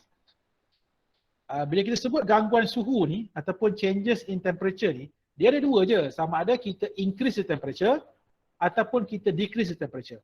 Right now apa yang jadi adalah if we increase the temperature, kan, kalau kita increasekan temperature ataupun kita add more heat, kita add more heat to the system. So apa akan berlaku? Sistem akan favors endothermic direction.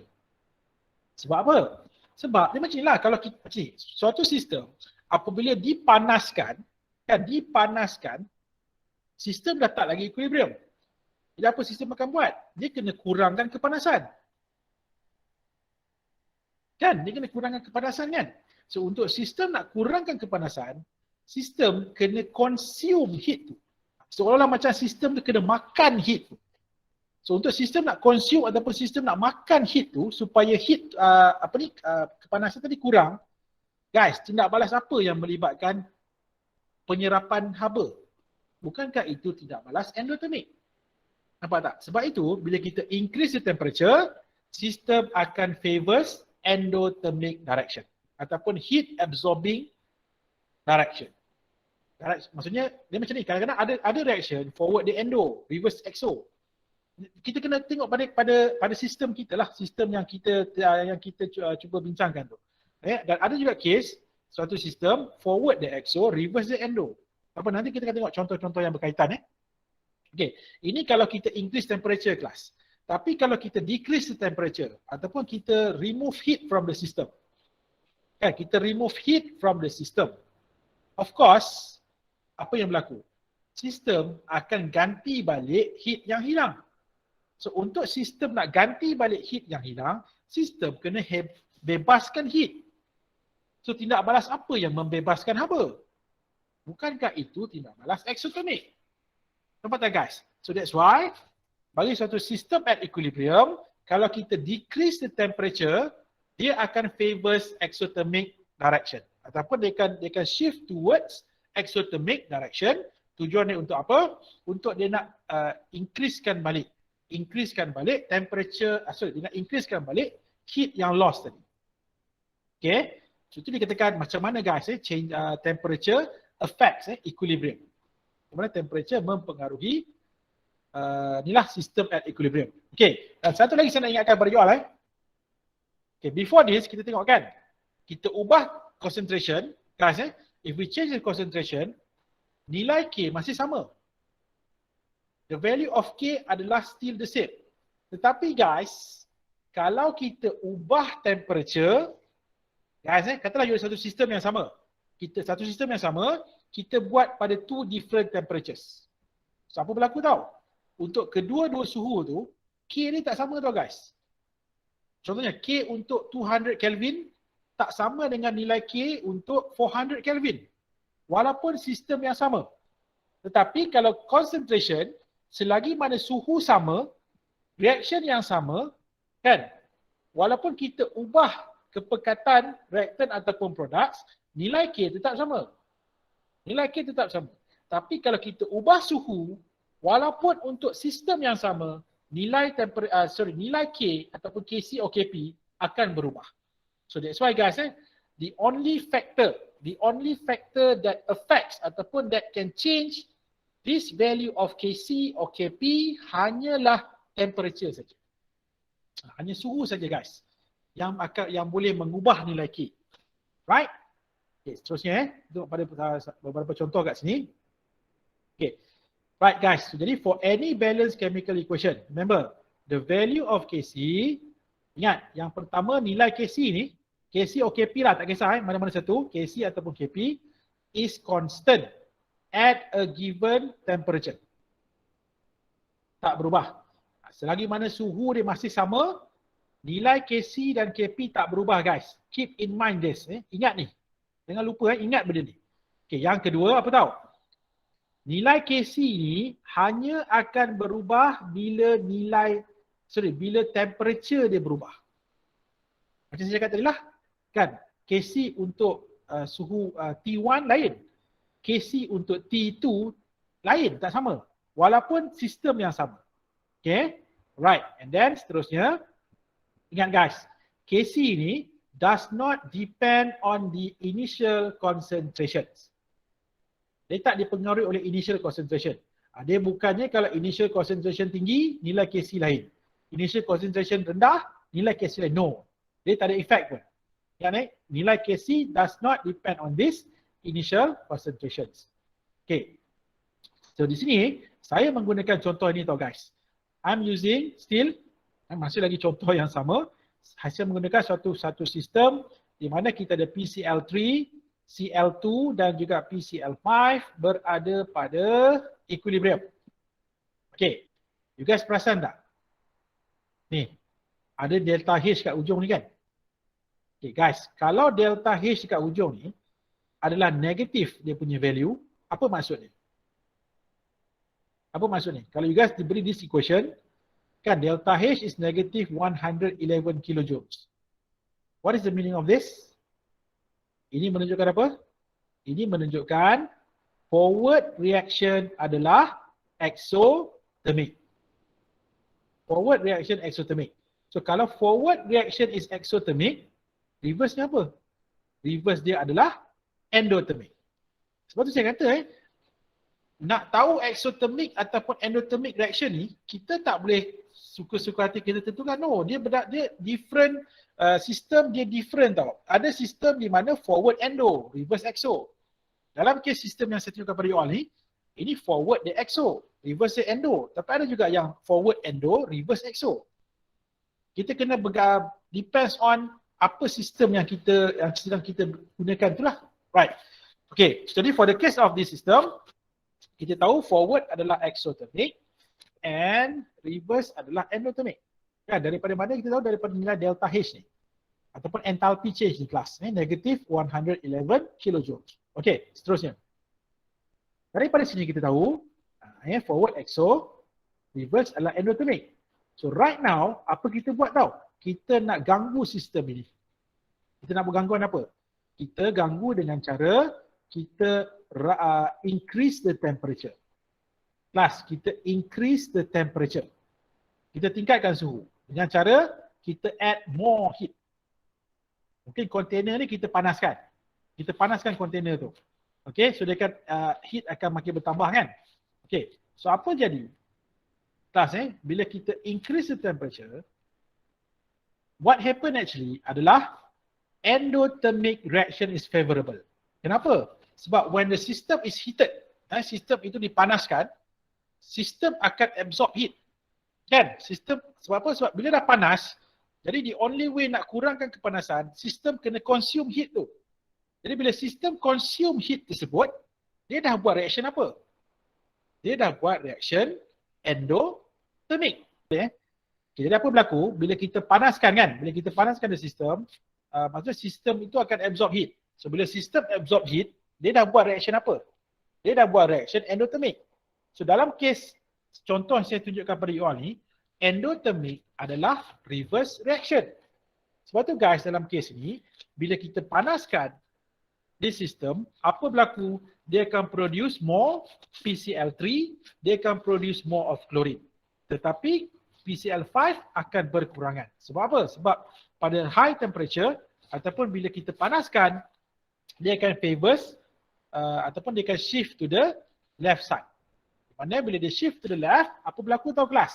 Nampak? Bila dia shift to the left, kepekatan apa bertambah? PCl3 bertambah, chlorine bertambah, dan apa jadi pada PCl5? Kepekatan PCl5 berkurangan, nampak tak? Jadi bila atas makin kecil nilai dia, bawah makin besar, sebab tu apa yang berlaku kelas? That's why nilai Kc berubah. Sebab dalam kes ini, apa yang berlaku adalah nilai Kc akan drop. Nilai Kc akan berkurangan. Sebab tu guys, the only factor, satu-satunya faktor yang boleh mengubah nilai Kc, yang boleh mengubah nilai Kp adalah ni, temperature saja. Okay, temperature saja guys yang boleh mengubah nilai Kc dan juga boleh mengubah nilai Kp. Okay. Right, seterusnya. Okay, ni kes lain pula guys. Tadi kita increase the temperature. Sekarang ni what if kalau kita decrease the temperature? Kita remove heat. Siapa boleh jawab ni? Kalau kita remove heat, reaction akan favors which direction? Guys, kalau heat is removed, so they can favors which direction? Forward or reverse? Forward. Yes, betul. Sekarang ni bila kita decrease the temperature, sistem dah kurang haba tau. Kan? Maksudnya heat is lost. Kan, heat is lost. Jadi apa akan berlaku? Sistem tu kena produce balik heat. Dia kena keluarkan balik haba. So nak keluarkan haba, nak releasekan haba, bukankah itu tindak balas exothermic? Kan? Itu tindak balas exothermic. So that's why dalam kes ini, since exothermic adalah forward reaction, dalam this system, for this system, forward reaction, sebab itulah guys, dalam kes ini, apa yang berlaku adalah, untuk capai equilibrium, apa sistem akan buat? Dia akan favors exothermic reaction. So that's why in this case, the system akan shift to the right. Dia akan shift to the right. Kenapa dia shift to the right? Because forward reaction itu adalah exothermic reaction. And this time guys, what will happen to the value of Kc? Bila dia shift to the right, apa jadi? Concentration PCl5 bertambah, tetapi concentration of PCl3, concentration of chlorine akan berkurangan. So apa jadi pada nilai Kc? So in this case, nilai Kc akan bertambah kelas. Jadi for this case, okay, Kc value akan increases. Dia dah tak sama lagi dengan Kc yang asal. Right, nampak So that is how temperature affects, okay, equilibrium. Tapi kena tengoklah. Kita kena tengok sama ada forward itu endo ke exo, reverse to endo ke exo. Tapi you guys jangan risaulah, biasanya dalam soalan dia akan bagi equation together dengan dia bagi delta H ni. So kalau dia bagi delta H negatif, ini menunjukkan forward exothermic. Okay. Tapi kalau dia bagi delta H positif plus delta H positive value, so itu menunjukkan forward reaction endo, reverse reaction adalah exo. Okay. So that's the difference. Okay, antara positif delta H dengan negatif delta H. Alright. Okay, so sikit lagi sebelum kita pergi kepada your experiment, part B. Okay, sekali lagi guys, cuba kita tengok. Okay, so sekarang kita tahu, ni kesimpulan lah untuk apa kita bincang ni. Right, so jadi sekarang kita tahu kalau, ni saya merujuk kepada contoh ini kelas I'm referring to this system. So kalau kita increase temperature, so dia akan favors apa? Dia akan favors endothermic reaction. So that's why they can shift to the left. So apa jadi pada nilai K? So nilai K akan decrease. Tapi kalau kita decrease the temperature, so they can favors which direction? So they akan favors exothermic punya direction. So that's why in this case, they akan shift to the right. And what will happen to the value of K? So nilai K akan bertambah. Okay, kelas ini macam mana yang dikatakan temperature effects. Temperature effects di equilibrium position. Alright, seterusnya. Okay, ini contoh yang lain lah. Ini untuk contoh yang seterusnya. Okay, dalam kes ini forward endo. Nampak? Kali ini forward endothermic, reverse exothermic. Macam mana kita tahu? Inilah, nampak tak guys? Daripada nilai delta H kan positif kan? So delta H positif means forward endo, reverse exo. Endothermic, exothermic. So that's why dalam kes ini, contohnya kalau kita increase the temperature, kita add more heat. Apa sistem akan buat? Dia akan, kalau increase temperature guys, dia akan consume. Kan? Dia akan consume the temperature. Okay, dia akan consume, bukan consume temperature. Dia akan consume the heat. Dia akan consume the heat. So, berlaku reaction apa? Reaction endothermic. So that's why kalau kita increase the temperature, sistem terganggu. So untuk capai equilibrium, dia akan favors endothermic reaction. So that's why in this case, dia akan shift to the right. Okay, they can shift to the right. Right, and then what will happen to the value of Kc class? So Kc akan bertambah. Okay, sebab apa? Kepekatan oksigen akan increase. Ingat sulfur ni solid. So that's why dia tak masuk dalam ni, tak ada sulfur kan? Sebab sulfur tu solid, dia tak terlibat pun. Okay kelas. Right, so KC akan bertambah. Okay, seterusnya. Ini pula kalau kita decrease the temperature. Sorry, bukan decrease the temperature, kita increase the temperature, kita add more heat. Tadi dah bincang ke? Sorry, bukan tu silap tu, salah slide tu. Bukan increase temperature kelas, sorry. Kita kita decrease the temperature. Decrease the temperature by removing heat. Kita remove heat daripada sistem. Okay, so apa jadi? So sistem tak equilibrium. So sekarang ni bila temperature drop ataupun bila kita remove heat, apa sistem akan buat? Untuk capai equilibrium, sistem kena produce more of heat. Betul tak? So untuk sistem nak produce heat, dia perlu buat tindak balas exothermic. Kan? Dia perlu lalui exothermic reaction. So that's why in this case, exothermic untuk capai equilibrium, exothermic reaction is favorable. Jadi dia akan buat exothermic reaction. So that's why in this case class, dia akan shift to the left. So bila shift to the left, apa berlaku? Dia akan produce more of SO2, dia akan kurangkan kepekatan oksigen. So therefore, what will happen to the value of Kc? So value of Kc akan decreases. Okay, kelas So itulah dia. Another example of a different system lah yang dikatakan macam mana temperature affects reaction yang berada pada equilibrium. Okay. Jadi kesimpulannya dekat sini kelas. So ingatlah so kalau dalam kes ini apabila forward endo, reverse exo, kalau kita increase temperature, dia akan shift to the right. So nilai K akan bertambah. Tapi kalau kita decrease the temperature, dia akan favors which reaction? Dia akan favors exothermic reaction. So that's why in this case the reaction akan proceed, net reaction akan proceed to the left. Okay? Dan what happened to the value of K? So value of K akan decreases. Kita ada lebih kurang dalam 10 minutes lagi ni. Tak apa, saya cuba habiskan lah. Okay guys, so kita ada sekarang ni pada room temperature, dalam test tube, kan, dia punya warna, kita akan dapati pada room temperature, the color of the solution adalah purple color. Purple colored guys, warna purple. Okay, kenapa warna purple? Warna purple itu sebenarnya menunjukkan bahawa hexaequocobalt dan juga tetrachlorocobalt berada pada equilibrium. So dia punya bilangan tu lebih kurang sama banyak. Sebab tu dia punya warna itulah warna purple. Tetapi guys, bila kita letakkan di dalam ice bath ataupun kita letak di tempat yang sejuk, kita letakkan test tube di tempat yang sejuk, apa jadi tahu? Warna larutan dah tukar jadi warna pink. Warna pink, warna merah jambu. So ini menunjukkan apa? Ini menunjukkan pada cold temperature, kan, pada suhu yang sejuk ataupun pada low temperature, reaction shift ke mana kelas? Reaction shift ke mana? Reaction shift to the left. Okay, good. Reaction shift to the left. Maksudnya pada suhu sejuk, dia akan produce more of hexaequocobalt. Tetapi apabila kita letak di tempat yang panas ataupun at high temperature, kita akan dapat blue solution, blue colored solution.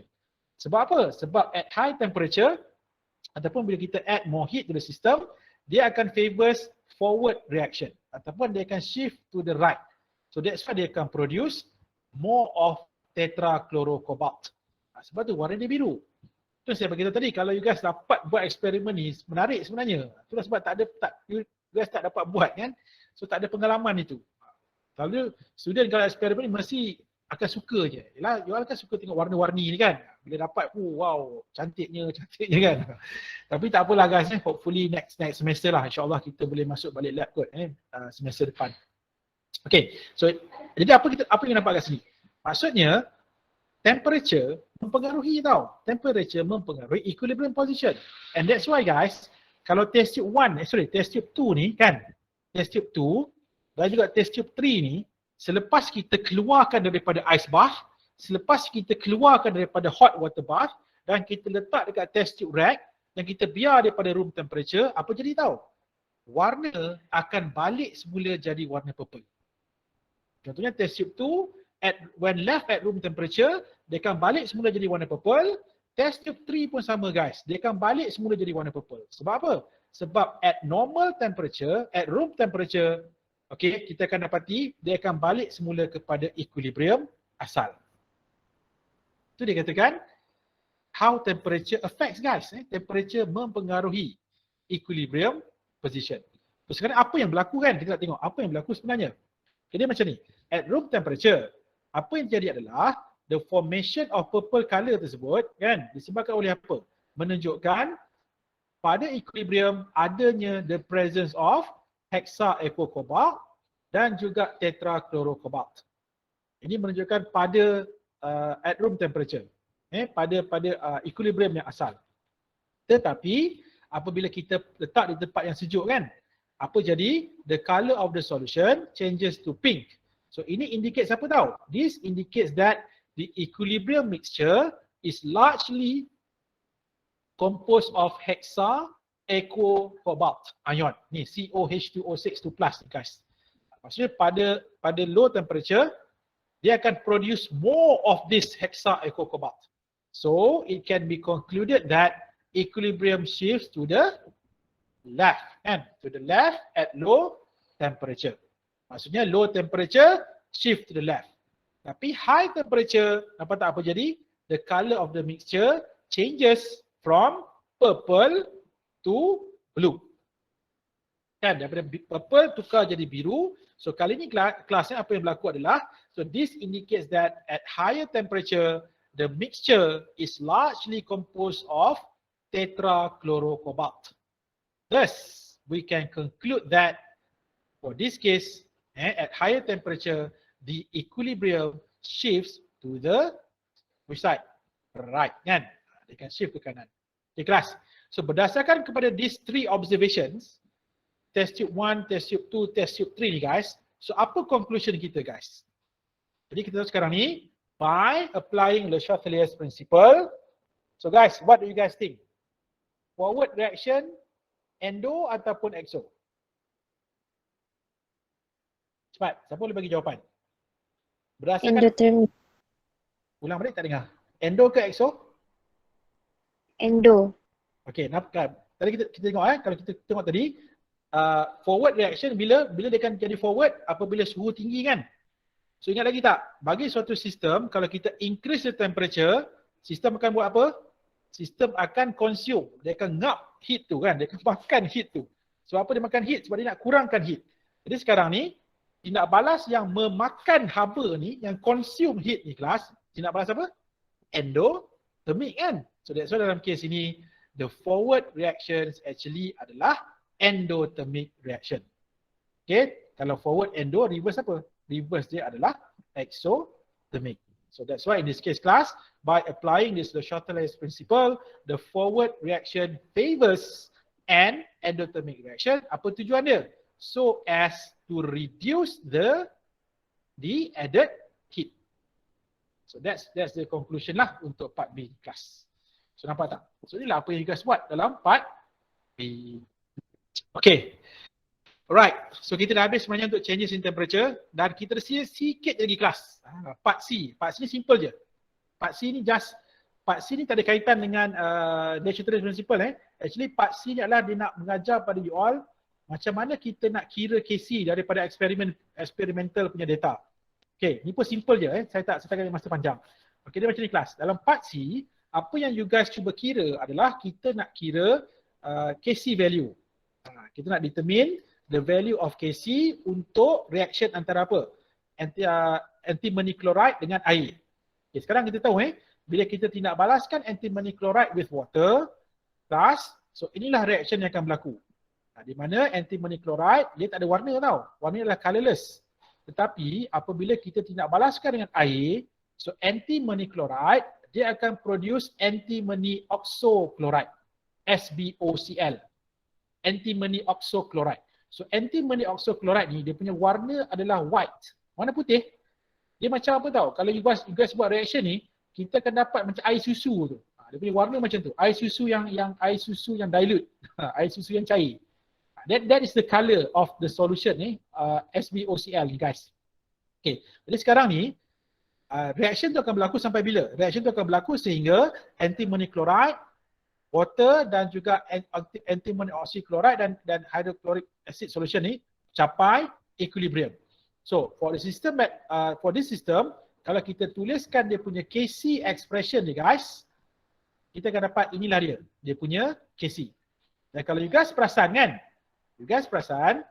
dalam Kc ni apa yang tak ada? Water dan antimony oxychloride. Kan tak ada dalam Kc kan? Kenapa? Sebab water adalah pure liquid. Antimony chloride actually dia adalah precipitate sebenarnya. Dia adalah mendakan. So mendakan ini adalah solid. So pure solid. So that's why these two, liquid water dan juga solid antimony oxychloride are not included di dalam penulisan Kc. Okay? Dan ini saya nak you guys cuba jawab ni.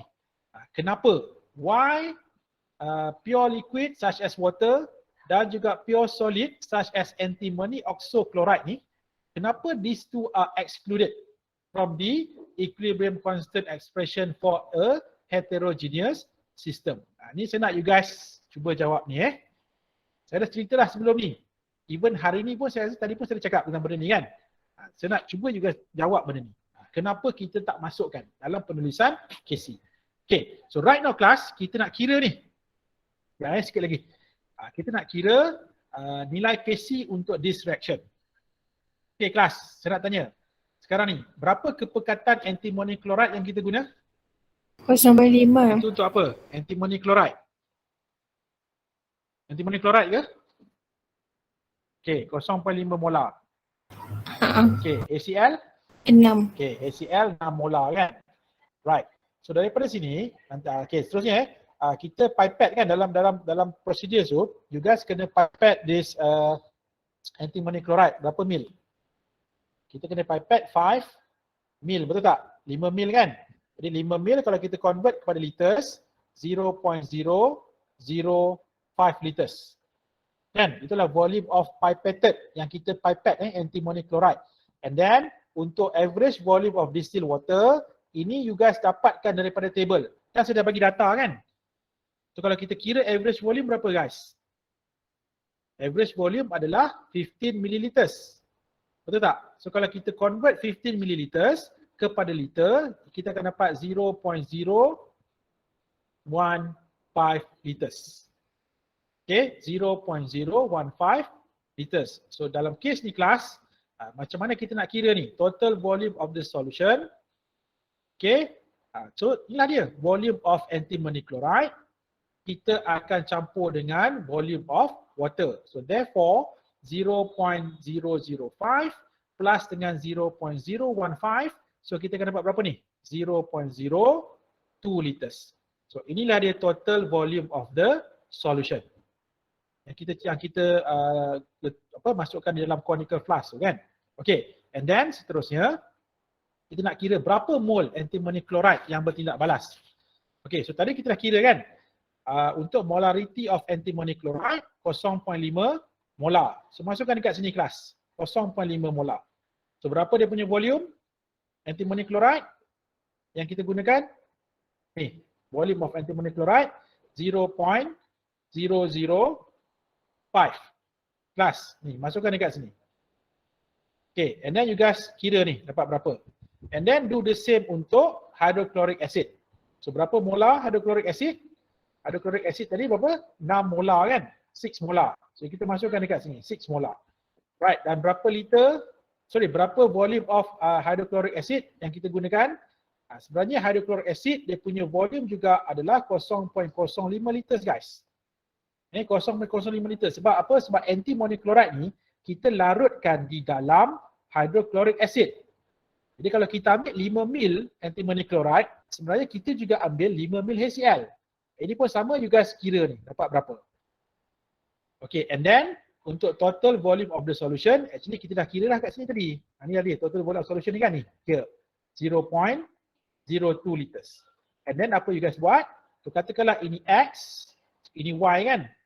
Ini X, ini Y. Jadi untuk kita nak kira Kc, Kan Kc sama dengan molarity of SbCl3. Inilah mole of SbCl3, inilah mole of HCl. Okay, and then macam mana cara untuk kita nak kira untuk molarity of SbCl3? Ni X, kan ni X tadi. So bahagikan dengan volume of solution. Mana volume of solution? Ini kelas 0.02 liters. Ni you guys bahagikan dengan 0.02 liters. And then untuk nak kira molarity of HCl, ini tadi kan Y ni kan. Y ni, inilah mole of HCl.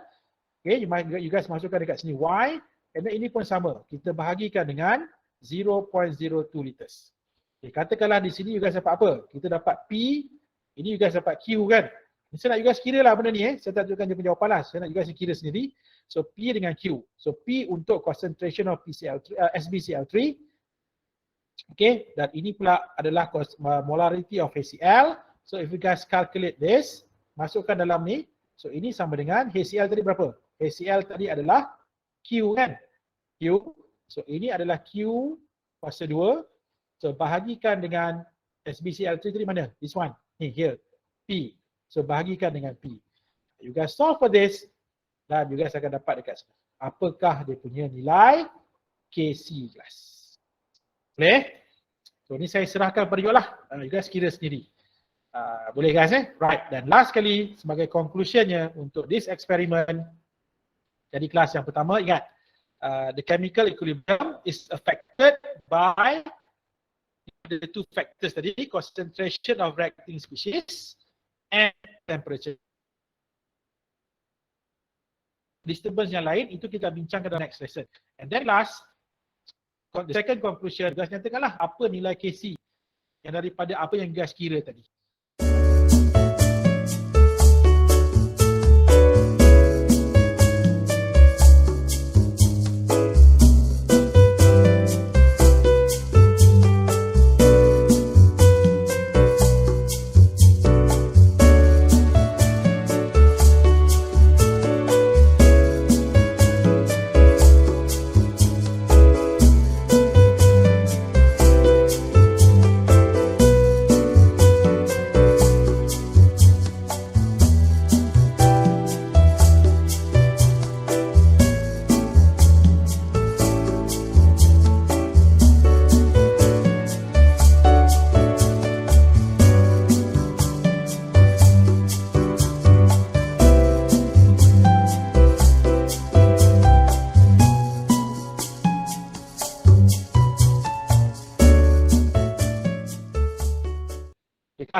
So berakhirnya this conclusion. So tamatlah sudah kita punya lesson untuk petang ni. So in the next lesson nanti guys dalam your tutorial kita akan sambung dengan the next disturbance iaitu pressure, addition of inert gas dan juga addition of catalyst. Apa akan jadi pada equilibrium position sekiranya kalau kita disturb the system dengan kita tambahkan benda-benda ni. Okay guys, so itu saja untuk lesson kita pada hari ini. So terima kasih semua. Assalamualaikum warahmatullahi wabarakatuh. Have a nice day guys. Bye. See ya. Jumpa lagi. Thank you, sir. Thank you, sir. Thank you, sir. Welcome. Sama-sama. Thank you, sir. Bye.